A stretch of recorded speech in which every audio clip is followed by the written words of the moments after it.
అది రాజకీయం అంచనా వేయలేని ఒక నిశ్శబ్ద యుద్ధం. ఆయుధాలు లేకుండా, సరిహద్దులతో సంబంధం లేకుండా దేశ భవిష్యత్తు అయిన యువతనే క్యాడర్‌గా మార్చుకొని నడిపిన ఒక మహాకుట్ర. ప్రజాస్వామ్య బరిలో నరేంద్ర మోదీ ప్రభంజనాన్ని ఎదుర్కోలేక ఓడిపోయిన శక్తులు ఈసారి దేశ గుండెకాయ లాంటి విద్యా వ్యవస్థను ఎంచుకున్నాయి. కోట్ల మంది విద్యార్థుల కలలను, వారి శ్రమను పణంగా పెట్టి ఢిల్లీ పీఠాన్ని కదిలించేందుకు 4-5 నెలల క్రితమే ఈ శకుని వ్యూహానికి బీజం పడింది. దేశంలో అలజడి రేపేందుకే నీట్ పరీక్ష ప్రశ్నాపత్రం లీక్ చేసినట్లు భయంకరమైన నిజం బయటపడింది.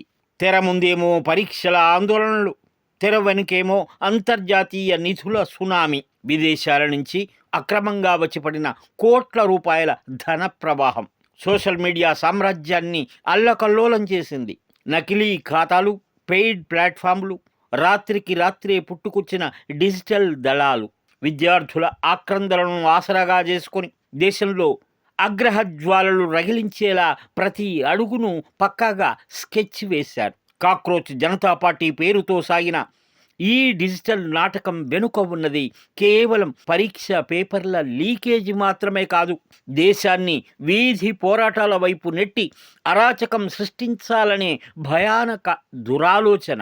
లక్షలాది మంది విద్యార్థుల ఆశలను బాంబుగా మార్చి దేశ రాజధాని వీధుల్లో అల్లర్లు రేపి నరేంద్ర మోదీ ప్రభుత్వాన్ని బద్దలు కొట్టాలన్నది ఈ కుట్రదారుల అంతిమ లక్ష్యం. ప్రజాస్వామ్య పద్ధతుల్లో గెలవలేక, ప్రజల తీర్పును అంగీకరించలేక అశాంతి అనే మంటలు రాజేసి ఆ పొగలు తమ రాజకీయ పబ్బం గడుపుకోవాలని చూశారు. యువత నరాల్లో నిరాశను, క్రోధాన్ని నూరిపోసి దేశాన్ని ఒక రణరంగంగా మార్చడమే ఈ నాటకంలో అసలు ఘట్టం. అయితే ఈ ఛాయాయుద్ధాన్ని కేంద్ర ప్రభుత్వం అంతే చాకచక్యంగా తిప్పికొట్టింది. కుట్రదారుల ముసుగులను చీల్చి చెండాడేందుకు సిబిఐ ఈ దర్యాప్తు అప్పగించింది. సిబిఐ దర్యాప్తుల్లో కళ్ళు చెదిరే నిజాలు బయటపడుతున్నాయి. సమాజంలో అలజడి కోసమే నీట్ పరీక్ష పేపర్లు లీక్ చేశారు. దీనికోసం కోట్ల రూపాయలు ఖర్చు పెడుతున్నారు. ఇక ఈ కుట్రలకు అడ్డుకునేందుకు కేంద్రం ప్రత్యేక చట్టం తీసుకుని వచ్చింది. నిజాయితీగా చదివే ప్రతి విద్యార్థి భవిష్యత్తుకు మోదీ ప్రభుత్వం రక్షణ కవచంలా నిలిచింది. కఠినమైన చట్టాలు, పారదర్శక దర్యాప్తులతో ఈ మహాకుట్రలను నరికివేస్తుంది. దేశాన్ని అస్థిరపరచాలని చూసిన నల్ల శక్తుల కుతంత్రాలు తిప్పికొడుతూ దేశ ప్రగతికి మరియు యువత భవిష్యత్తుకు మోదీ ప్రభుత్వం కొండంత అండగా నిలబడింది.